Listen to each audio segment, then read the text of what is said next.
is Zoltán Kun, I work for Lumina in the framework of the Trade Forestry project, which is an EU-funded research project, and I'm talking to representative of another research project called MATS.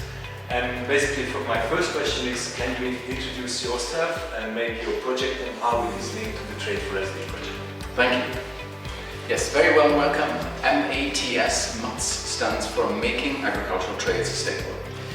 We're both from the University of Helsinki. I'm the coordinator, and Mari Carlson is the co-coordinator and also a great PhD candidate in our program. We're trying, like Trade for SDG, which is why we are here and wanting to build bridges and synergies. We are also looking at different SDGs in the trade context, with the focus, of course, on agricultural trade.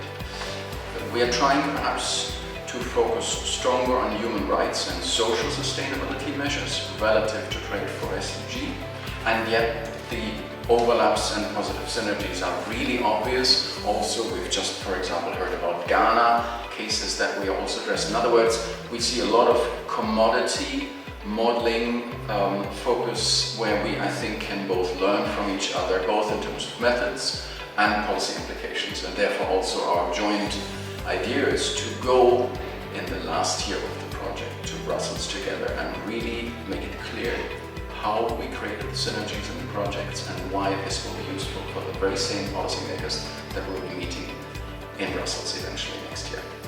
And if I may say, we're also representing a consortium that is slightly different and yet complementarity to Trade for SDG. That is, we have a strong focus on governance. We have trade lawyers, we have the World Trade Institute, we have the University of Maastricht, a much greater emphasis in that sense on regulation, IP and governance issues at the macro level. So we have macro studies with respect to modeling computational equilibrium system dynamics, and we have 15 case studies that are mostly looking at micro levels, farm gate issues, value chain issues, and our task is of course to connect the micro and the macro levels to the extent that we're applying a mixed methods approach, qualitative and quantitative methods, and hopefully we'll be able to derive therefore some meaningful results. Both of our projects started at the time when the COVID pandemic hit global trade and hit Europe.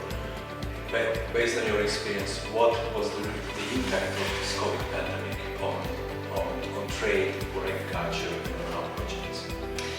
Yeah, well, first of all, it had a huge impact on trade and trade policies. And when the COVID hit, countries were really afraid of shortages of food because countries were controlling exports and imports in order to ensure the supplies of food. So that resulted basically in a discussion of food security. And I think that for the moment, what we see is that we talk about resilience, more about resilience in the food supply chains. So we are diverting the discussion towards how to ensure food supply change, and we are perhaps bringing supply chain closer to where we consume the food.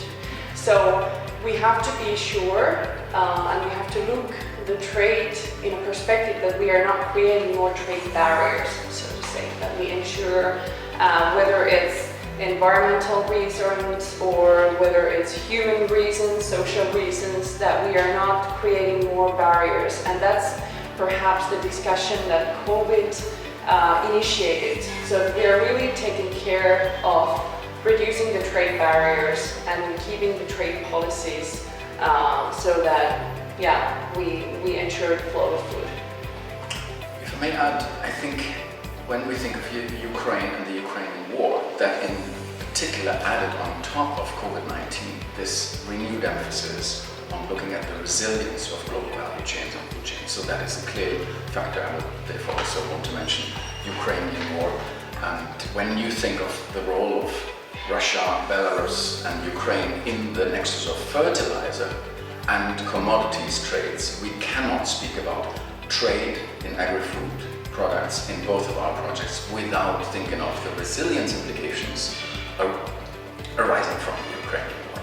Yeah, so there are externalities that we were not really counting when we were planning the projects. Exactly. And when we were submitting the project and when the Commission decided that they are going to support our project. But that takes me to basically my last question. Based on your experience and probably your wishes, how do you think we, both of the project, can maximize their impact on policy-making process in Europe? And may I ask you maybe from the perspective of a researcher, and I heard that you worked at the ministry, maybe you can say something from your experience based on working for a government. Well, first of all, I think we both, like in many other EU projects, have a common challenge, that is to translate the academic findings into useful, easily understandable policy recommendations. So, of course, we are jointly developing from academic papers, policy briefs, etc. But it's this translation exercise that is, I think, really important, and to also, of course, reach the right people in Brussels to use this as an input. So how do we do this? We need to be effective with having people on board that understand both ends, the academic world and also the policy makers world. We have, for example, Oxfam as a highly important partner in our project, and of course NGOs like Oxfam are very close also to Brussels and to the policymakers' language. So the translation from academic to non-academic world is super important. And secondly, you talked about the Ukraine, we need to be even more up to date. We, for example, need to focus even more on deforestation-free supply chains. We need to think of carbon border adjustment mechanisms, carbon border taxes, and anticipate forthcoming discussion in the European Parliament and build this into our models and in our case studies so that we actually provide some ex-ante information that could be useful for the policymakers, translated, as I say, in very small bits, non-academic lingo, right in Brussels. Right in Brussels, but what about the national government? What do you think? Yeah, well, I mean, I'm of course talking about for the project, but I think he actually summarized very well how the project can influence or contribute to the policymaking and the discussion.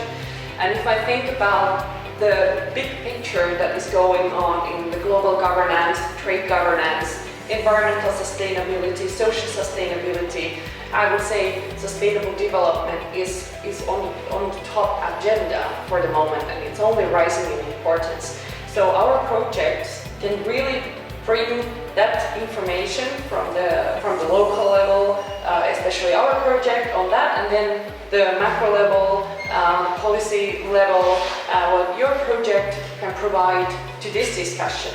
So there's a lot of input that we can feed in the timely discussion.